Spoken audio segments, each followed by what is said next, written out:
El día de hoy nos vamos a enfocar en el versículo 28, el cual dice: por la fe celebró la Pascua y la aspersión de la sangre, para que el que destruía a los primogénitos no los tocase a ellos.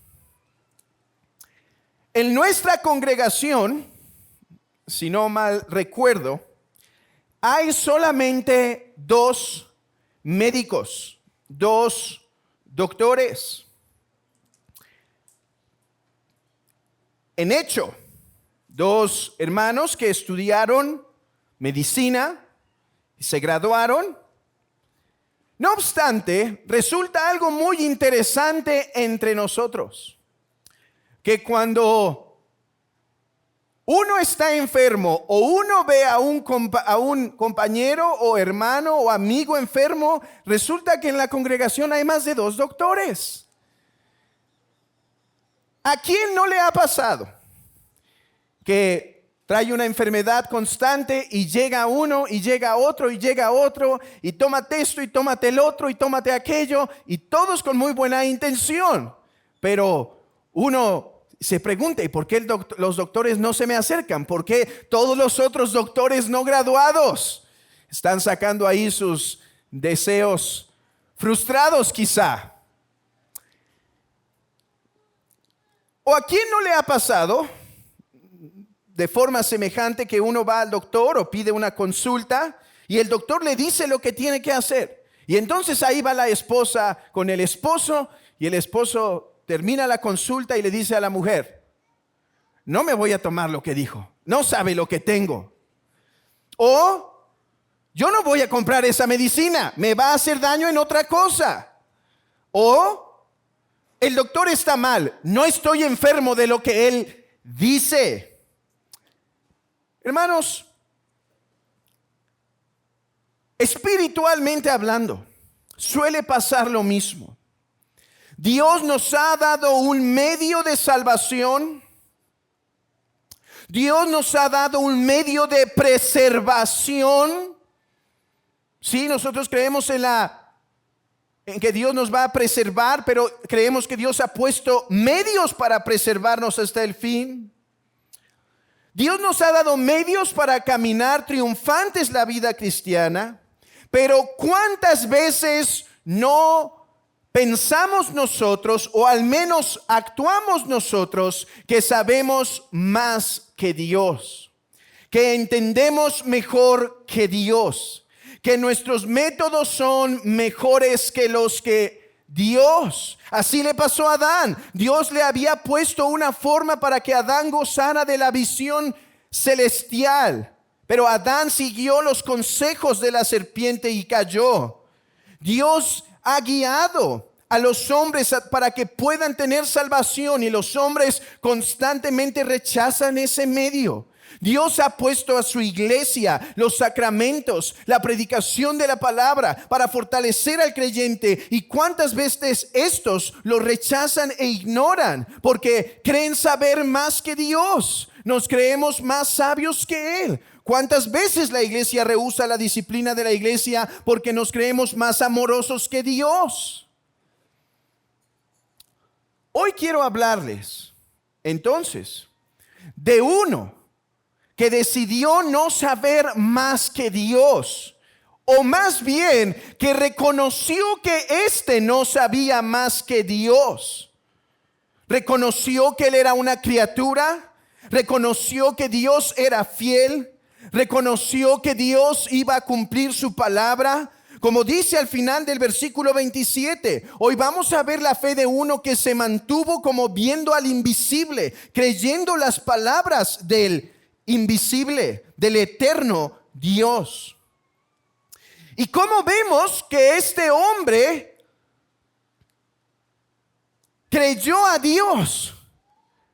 Cómo vemos que Moisés creyó, dejó de sentirse él suficiente y empezó a creer más bien en el invisible, en la palabra del omnipotente. Bueno, se nos dice en el texto muy claramente. Vean esto, por la fe celebró la Pascua, o también podría traducirse, por la fe Moisés instituyó la Pascua. Aquí hay dos preguntas que debemos resolver. En primer lugar, ¿qué es la Pascua? Y en segundo lugar, ¿por qué dice el autor que la fe de Moisés se manifestó claramente cuando instituyó la Pascua? Comencemos con abordar la primera pregunta. ¿Qué es la Pascua? Bueno, ustedes conocen la historia del pueblo de Israel. Niños, de hecho, ustedes también la conocen muy bien. Moisés fue llamado para ser el libertador de Israel. Y cuando Moisés tenía cierta edad, 40 años, él intentó liberar al pueblo. Él intentó liberar al pueblo a través de matar a un egipcio que estaba maltratando a un judío. Pero entonces, al otro día, dos judíos estaban peleando y él intenta interceder. ¿Y qué le dicen? ¿Qué? ¿También nos vas a matar como mataste ayer? Entonces huye. Huye, y por 40 años Moisés está fuera de Egipto, fuera de su propio pueblo. Estaba en la tierra de Madián. Ahí es donde conoce a su esposa y tiene un hijo y regresa. Dios lo llama. ¿Recuerdan, niños, cómo se aparece Jehová a Moisés? Con una zarza que ardía pero no se consumía. Jehová le dice a Moisés: Moisés, yo soy el libertador. Tú no eres el libertador por tus propias fuerzas. Yo soy Moisés. Tú lo intentaste hacer hace tiempo por tus propias fuerzas, por tus propios métodos, pero entiende, yo soy quien va a libertar. Yo soy aquel ante el cual nada ni nadie se puede interponer. Entonces Moisés regresa con Faraón y abre las puertas y dice: Faraón, deja ir a mi pueblo. Dice Jehová, deja ir a mi pueblo porque va a ir a ser adorado. ¿Se pueden imaginar esto? Nosotros leemos tanto esta historia, la sabemos tan bien, que solemos perder la gravedad del asunto. Pero hermanos, es como si alguien intentara entrar al palacio del rey, a la Casa Blanca, y se metiera muy bravo y dijera: a ver, quiero una audiencia con el presidente. Bueno, eso es lo que está pasando aquí. Pero hermanos, es que Moisés hace 40 años sí temió a Faraón. Ahora Moisés ya solo teme a Jehová más que nada, porque sabe que Jehová es el Señor y Dios de todos. Una medicina para poder dejar de temer a los hombres es temer a Jehová, queridos hermanos. ¿Qué hace Faraón? Niños, ustedes saben bien qué hace Faraón. ¿Los deja ir? No los deja ir, sino que los retiene. Entonces dice Jehová: yo voy a traer plagas sobre ellos. ¿Cuántas plagas da? 10 plagas da. 9 de ellas relacionadas con agua, relacionada con piojos, relacionada con ranas, etcétera. Moscas, granizo enorme, etcétera. Pero la última plaga iba a ser la más dolorosa, porque en la última plaga Jehová iba a descender, y en toda casa donde hubiera un primogénito iba a entrar e iba a tomar la vida del primogénito. Niños, piensen en esto. Ayer nosotros pensábamos en esto en el devocional. No levanten la mano, pero ¿quién de ustedes es el primogénito? ¿Quién de ustedes fue el que nació primero? No solo los niños, sino también los adultos. Piensen en esto. ¿Quién de ustedes fue el primero? Bueno, en una noche, en la última plaga que Jehová traería sobre Israel, todos aquellos que habían nacido primero ya no estarían. ese hermanito con el que te peleas, que fue el primero, ya no estaría. Si tu papá es el primero o tu mamá es la primera, ya no estaría contigo. Iba a morir el primogénito de todo, incluso de los animales. Ahora, 9 plagas atrás, Israel no había sido tocado. Digamos, Egipto ardió e Israel estaba protegido. Pero ahora,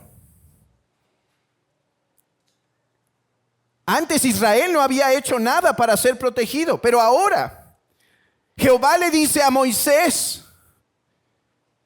Moisés, tienes que tomar un animal y matarlo y poner su sangre en los dinteles, a fin de que cuando pase el ángel destructor, ustedes no sean tocados. Abran sus Biblias en Éxodo, capítulo 12. Éxodo, capítulo 12. Y leamos del versículo 3 en adelante. Éxodo 12, 3 en adelante. Hablad a toda la congregación de Israel diciendo: en el 10 de este mes, tómese cada uno un cordero según las familias de los padres, un cordero por familia. Mas si la familia fuere tan pequeña que no baste para comer el cordero, entonces él y su vecino inmediato a su casa tomarán uno según el número de las personas, conforme al comer de cada hombre. Haréis la cuenta sobre el cordero. El animal será sin defecto, macho de 1 año. Lo tomaréis de las ovejas o de las cabras, y lo guardaréis hasta el día 14 de este mes, y lo inmolará toda la congregación del pueblo de Israel entre las 2 tardes. Y tomarán de la sangre y la pondrán en los 2 postes y en el dintel de las casas en que lo han de comer. Y aquella noche comerán la carne asada al fuego y panes sin levadura. Con hierbas amargas lo comerán. Ninguna cosa comeréis de él cruda, ni cocida en agua, sino asada al fuego, su cabeza con sus pies y sus entrañas. Ninguna cosa dejaréis de él hasta la mañana, y lo que quedare hasta la mañana lo quemaréis en el fuego. Y lo comeréis así, ceñidos vuestros lomos, vuestro calzado en vuestros pies y vuestro bordón en vuestra mano, y lo comeréis apresuradamente. Es la Pascua de Jehová. Pues yo pasaré aquella noche por la tierra de Egipto y heriré a todo primogénito en la tierra de Egipto, así de los hombres como de las bestias, y ejecutaré mis juicios en todos los dioses de Egipto. Yo, Jehová. Y la sangre os será por señal en las casas donde vosotros estéis, y veréis la sangre y pasaré de vosotros, y no habrá en vosotros plaga de mortandad cuando hiera la tierra de Egipto. Esto es la Pascua. Pascua viene de una palabra hebrea que quiere decir pasar. Pasar. La Pascua es el hecho de que el ángel de la destrucción, al ver la sangre en los postes de la casa, pasaría Pascua. Y para ellos esto representaría un nuevo año. Un nuevo año. Hermanos, ¿cómo fue esto un acto de fe? ¿Por qué dice el autor de Hebreos que esto fue un acto de fe? Vean esto, en primer lugar, creyeron que Dios seguiría trayendo sus juicios. Vean esto. Israel ya había visto los juicios de Dios, las plagas de Jehová. Pero ahora Israel necesita un medio para librarse de esa plaga. ¿Por qué? Porque Israel era un pueblo tan pecador como los egipcios. En primer lugar, creyeron la palabra de Jehová, que ellos eran culpables y que Dios traería juicio. Este no era un sermón atractivo de Moisés. que el juicio venidero está próximo a revelarse. Pero es lo que la Biblia enseña, que Dios ha traído juicio tras juicio tras juicio a los pecadores. Hoy en día las catástrofes naturales siguen siendo juicios de Dios, los malos presidentes siguen siendo juicio de Dios, las calamidades siguen siendo juicio de Dios, pero hay un juicio final tan grande, o más bien más grande que el que enfrentó Israel. La pregunta es, ¿lo crees? ¿Crees que habrá ese juicio venidero? En segundo lugar, la fe de Moisés y del pueblo se reveló a través del medio que Dios estableció. Hermanos, ¿por qué Moisés no simplemente dijo: Señor, ¿por qué ahora nos haces matar este cordero? Antes nos has librado de todas las plagas, pero sin necesidad que nosotros hagamos algo. ¿Por qué molestar al pueblo de Dios con toda esta ceremonia? Es más, puedo haber predicado: a ver, Jehová me ha dicho, ustedes tienen que matar un cordero, pero miren, yo no sé si realmente va a ser así. Háganlo, pero puede que sí o puede que no, porque antes los ha preservado de otras maneras. No. Ellos creyeron que el método que Dios iba a usar era efectivo. Hermanos, ¿pueden imaginarse esa noche? ¿Pueden imaginarse de repente escuchar una casa en Egipto gritar? Después, 2, 3, 5, 100 casas, en todas escuchando gemidos de la madre, gemidos de los hijos, gemidos del padre, porque habían perdido a uno en la casa. Y al escuchar eso, temblar y decir: viene el ángel destructor. Pero quizá un padre asegurarle a su hijo, al primogénito, al que había nacido primero, agarrarlo y decir: no tengas temor, hay sangre en el dintel. Dios pasará de esta casa. Pascua. Dios pasará de esta casa. En tercer lugar, creyeron no solo que Dios los salvaría por ese medio, sino que sería un nuevo año, que Dios empezaría una nueva obra en todos ellos. Hermanos, esto es importante. Imagínense esto, que un israelita pudo pensar: ok, Jehová va a venir a destruir, ¿y si después no nos saca? ¿Y si después no nos saca? Y viene Faraón con toda su ira y entonces ahora sí nos destruye. Pero ellos creyeron que no solo no iba a matar a sus primogénitos por la sangre en los dinteles, sino que Jehová cumpliría la obra completa en ellos.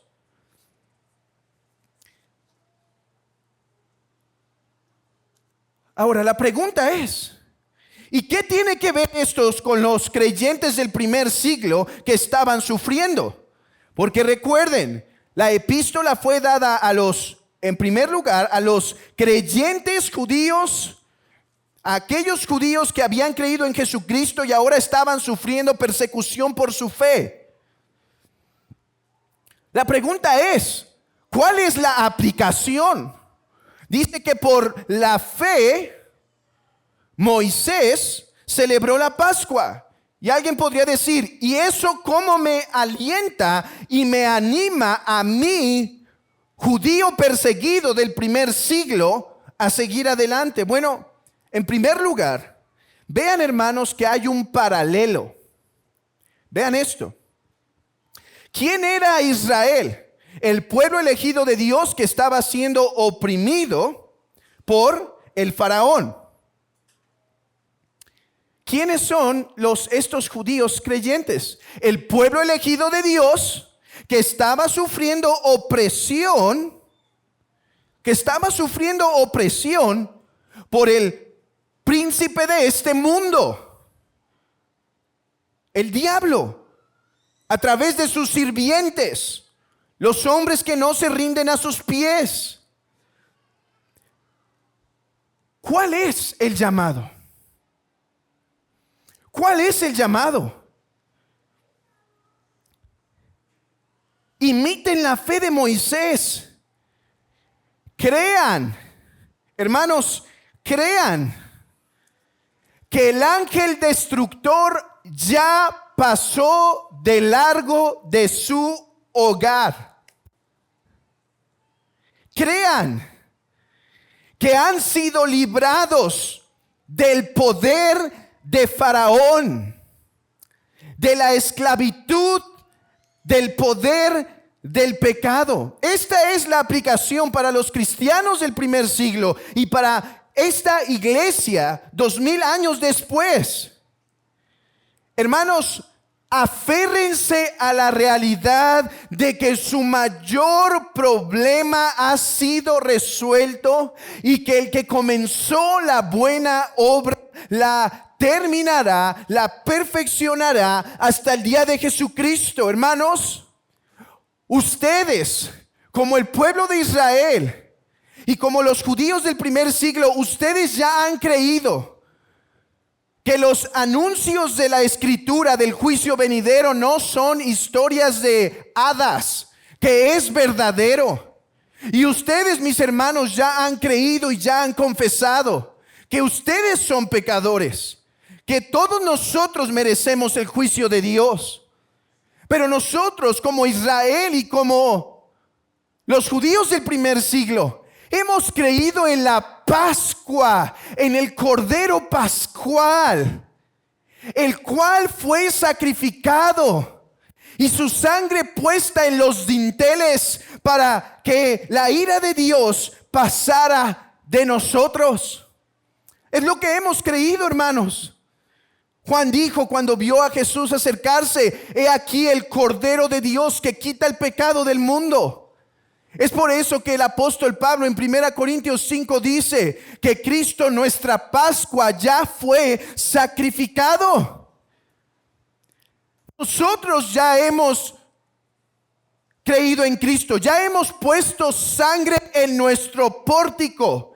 Y sabemos que cuando el ángel de la destrucción llame a todos los hombres a su presencia, llame a todos los hombres a su cuenta, a dar cuentas, nosotros seremos pasados por alto, porque hay sangre en los postes de nuestra fe.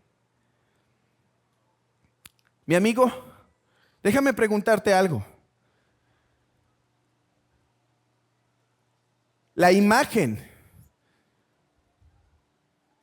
de preguntarnos quién de nuestra casa ya no estaría hoy si la Pascua hubiera sido la noche anterior es dolorosa, ¿no es cierto?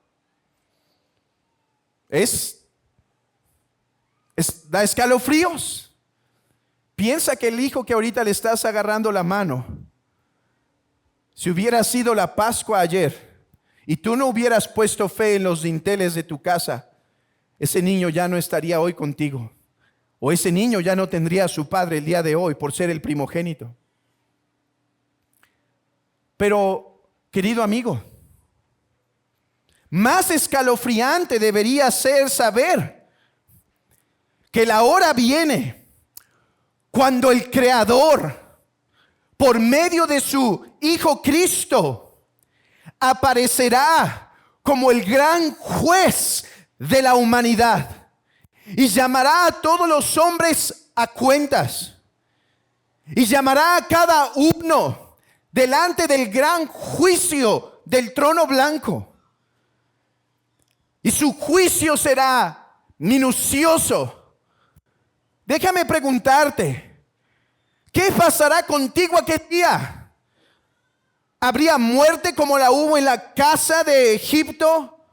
¿O pasaría por alto el juicio? Porque hubo uno que fue castigado por ti y porque has creído en Él. Dime, ¿has creído en el Señor Jesucristo para el perdón de tus pecados? Porque si no, estás sobremanera desprotegido. Pon hoy tu fe en la sangre, no en la sangre del Cordero del pueblo de Israel, que ellos ni siquiera tenían su esperanza en esa sangre del Cordero, sino en aquel que sería sacrificado, en aquel Mesías que como Cordero sería sacrificado por nuestros pecados.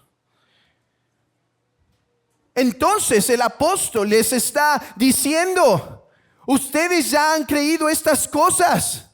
Ustedes ya han creído en el juicio venidero. Ustedes han creído que Dios los ha librado de ese gran juicio. Y ustedes han creído que un año nuevo empieza. ¿Vieron eso aparte del versículo del capítulo 12 de Hebreos? Este será comienzo de año para vosotros. Será una nueva creación. ¿Por qué nos juntamos el día domingo a celebrar? Porque el domingo es domingo de resurrección, no una vez al año, sino todos los domingos. Y celebramos que un nuevo año, que una nueva creación ha sido realizada en nosotros. Y mis hermanos, como veremos la próxima semana, todavía nos queda pruebas que pasar. Todavía tenemos que salir de nuestras casas. ¿Pueden imaginar eso, lo que es salir a prisa? Yo sé lo que significa salir a prisa en medio de peligros, en medio de temores. ¿A quién no nos ha pasado? El tener que salir apresurados por una llamada que recibimos de un familiar que está en peligro, que alguien que ha muerto y tenemos que salir a prisa. Y todavía tenemos que pararnos enfrente del mar y decir, ¿y ahora cómo vamos a resolver esto? Todavía tenemos que pasar por tierra seca y pasar a través de esas gran paredes de agua y quizá con temor decir que no se vaya a caer esto. ¡Ey, no la toques, no se vaya a caer! Y todavía tenemos que caminar por el desierto hasta llegar a Canaán. Pero hermanos, ¿cuál es el ánimo que les está dando el apóstol aquí? Les está diciendo, ustedes como Moisés, recuerden que su mayor problema ya ha sido resuelto. Ustedes como Moisés, recuerden que Dios está con ustedes y que si les ha librado del castigo más grande, Él los va a sostener en su peregrinar. No vuelvan atrás. No vuelvan atrás cuando vean el mar delante de ustedes. No vuelvan atrás cuando vean el mar abierto y teman que todo caiga y los colapse. No vuelvan atrás cuando escuchen los caballos de Egipto yendo tras ustedes. No vuelvan atrás cuando en el desierto tengan hambre y tengan sed. No vuelvan atrás cuando vean que aquellos que poseen su tierra son grandes hombres. No vuelvan atrás porque el Señor les ha demostrado que les ama al haberles dado un cordero para sacrificar a fin de que ustedes no tengan que sufrir la ira de Dios. Es cierto que Él no va a dejar a su pueblo y que el que comenzó la buena obra la va a perfeccionar. Hermano, ¿estás sufriendo? ¿Estás sufriendo, mi hermano? ¿Eres como aquel niño chiquito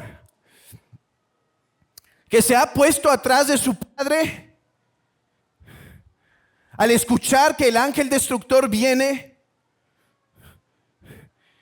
Y sabes que hay sangre puesta en los dinteles. Y sabes tú que has creído en Jesucristo. Pero la prueba es dura. Pero el gemido es tan fuerte que te perturba. Hermano,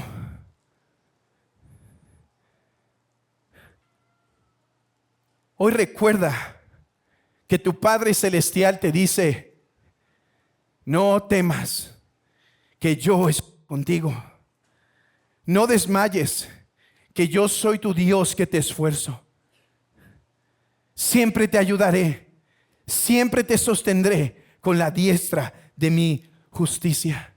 No olvides ese precioso salmo. Jehová es mi pastor, nada me faltará. En lugares de delicados pastos me hará pastorear. Junto a aguas de reposo me pastoreará, confortará mi alma. Y dice: cuando ande en valle de sombra de muerte, no tendré temor alguno, porque su diestra estará conmigo.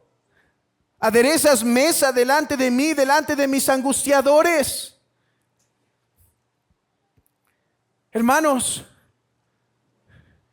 el Señor no los va a dejar en medio de lo que tienen que emprender, en medio de la prueba que está delante. Y la evidencia de eso es nuestro Cordero Pascual, que ya ha sido sacrificado. Por eso podemos cantar esta mañana, como cantábamos hace un momento: de paz inundada mi alma ya esté, o cúbrala un mar de aflicción. Cualquiera que sea mi suerte, diré: estoy bien, gloria a Dios.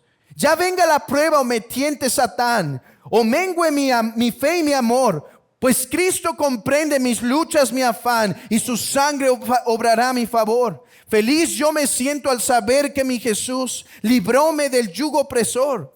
Quitó mi pecado, clavólo en la cruz. Gloria demos al buen Salvador. La fe tornarás en gran realidad al irse la niebla veloz. Desciende Jesús con tu gran majestad. Aleluya, estoy bien con mi Dios. ¿No es esto un bálsamo para el alma de aquel que tiene que emprender todavía un viaje hasta la ciudad celestial? ¿No es esto un consuelo, hermano, para ti que estás sufriendo y estás angustiado? Saber que el amor de tu Dios se manifiesta al mostrarte a ese Cristo sacrificado. Oh, abrázate, no de los pantalones o de esa falda de mamá. Abrázate de ese madero en la cruz. Abrázate, quédate ahí. No importa que estés temblando, que tengas miedo. Quédate ahí tanto tiempo que la sangre del sacrificado pueda tocar tus manos y te haga voltear a verlo y decir: es cierto, tengo paz, gloria a Dios. Quédate pegado en ese madero, contemplando la majestad del sacrificio, para que tu alma sea consolada y no te quede duda que el Trino Dios te ha amado de esa manera. Esta es la aplicación para la iglesia del primer siglo y para esta iglesia. Pero ahora, mis hermanos, quisiera concluir este sermón invitándolos a meditar algo que estremeció mi alma cuando me lo puse a contemplar. Y es la relación entre Cristo y la Pascua. Porque hoy sí les llamo, mis hermanos, a imitar la fe de Moisés, a imitar la fe del pueblo de Israel. Pongan su fe o recuerden que han creído en un sacrificio, en un juicio venidero. Han creído en el sacrificio y que Dios va a hacer nuevas las cosas y Él te va a sostener hasta que te lleve a la ciudad que prometió. Gloria a Dios por eso, ¿no es cierto? Pero hoy les tengo una invitación mayor. No solo imiten la fe de Moisés. Hoy quiero llamarlos a que imiten la fe de Jesús. Y la forma en la que quiero hacerlo es llevarlos a reflexionar en la manera en la cual Cristo se relaciona con la Pascua. Ahora, alguien dirá: hermano, eso ya no lo han enseñado muchas veces en esta iglesia. Es más, lo acabas de decir. ¿Qué? Que Cristo y la relación con la Pascua es esta: que el cordero sin mancha de un año que fue sacrificado, cuya sangre fue puesta en los dinteles, era la representación de el Mesías perfecto, inmaculado, que en el vigor de su fuerza sería sacrificado en la cruz.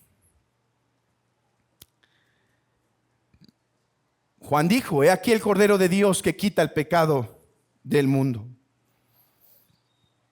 Pero hermanos, hay una forma más de ver la relación de Cristo con la Pascua.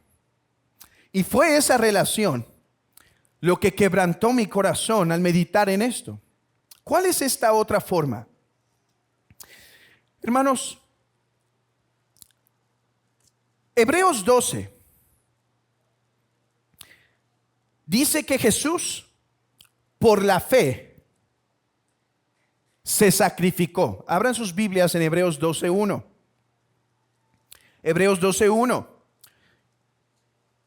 Por tanto, nosotros también, teniendo en derredor nuestro tan grande nube de testigos, despojémonos de todo peso y del pecado que nos asedia, y corramos con paciencia la carrera que tenemos por delante, puestos en Jesús, el autor y consumador de la fe. Vean, el cual, por el gozo puesto delante de él, sufrió la cruz, menospreciando el oprobio, y se sentó a la diestra del trono de Dios. Mis hermanos, nosotros confesamos dos grandísimos misterios. Sí, el cristianismo no es irracional, pero el cristianismo sí cree cosas que por la pura razón no se pueden encontrar ni completamente comprender, porque sobrepasan a esta. Ni los ángeles lo pueden hacer. Y estos dos grandes misterios son: ¿quién es Dios? El trino Dios en tres personas. ¿Y quién es Jesús? Dos naturalezas en una sola persona. Hermanos, como Dios, nosotros tenemos que afirmar cosas absolutas como lo siguiente. Como Dios, Cristo nunca aprendió absolutamente nada, porque Él es omnisciente, soberano y todopoderoso. Como Dios, Él no pudo sufrir. Como Dios, Él no nació. Él no tuvo un comienzo. No obstante, nosotros no solo confesamos que Jesucristo es verdadero Dios, sino que es también verdadero hombre. Y es por eso que podemos predicar, atribuir a Cristo las cosas que pertenecen a la humanidad, como el sufrimiento, como el dolor, como aprender, como la fe, la esperanza y el amor. Cristo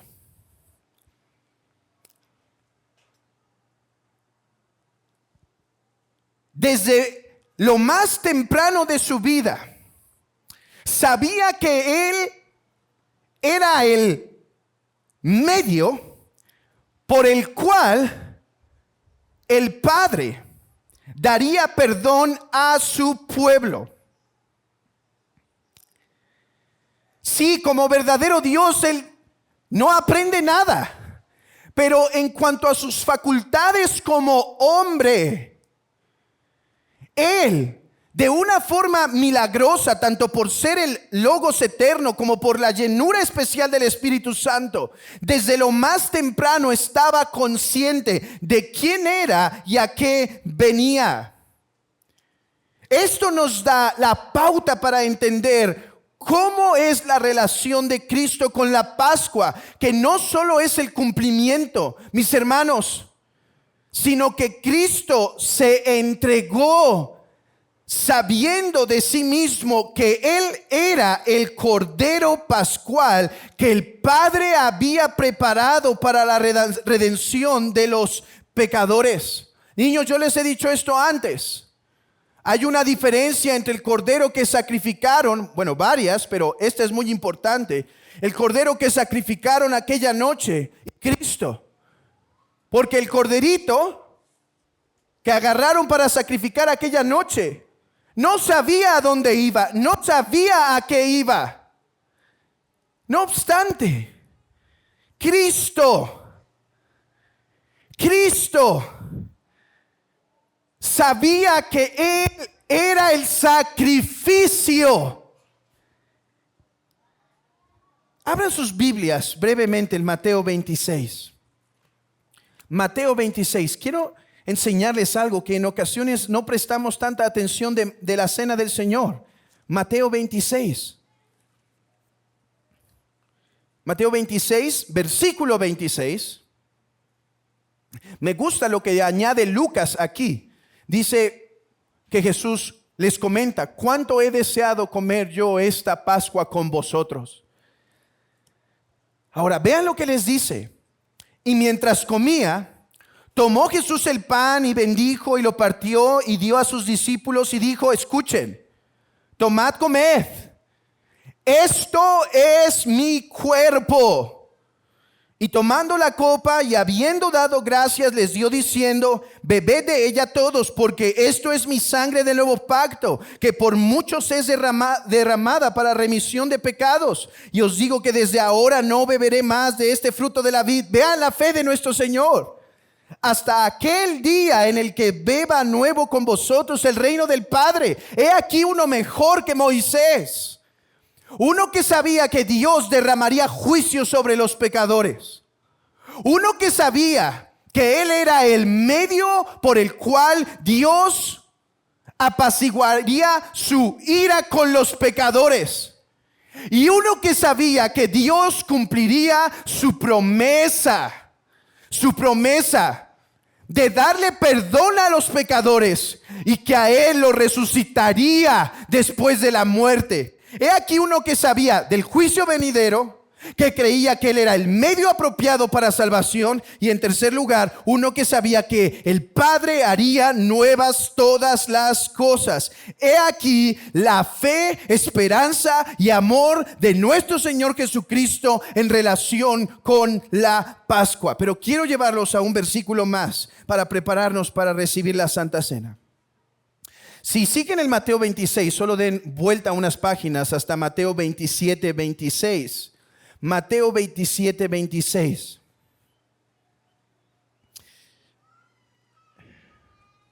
Perdón, es Mateo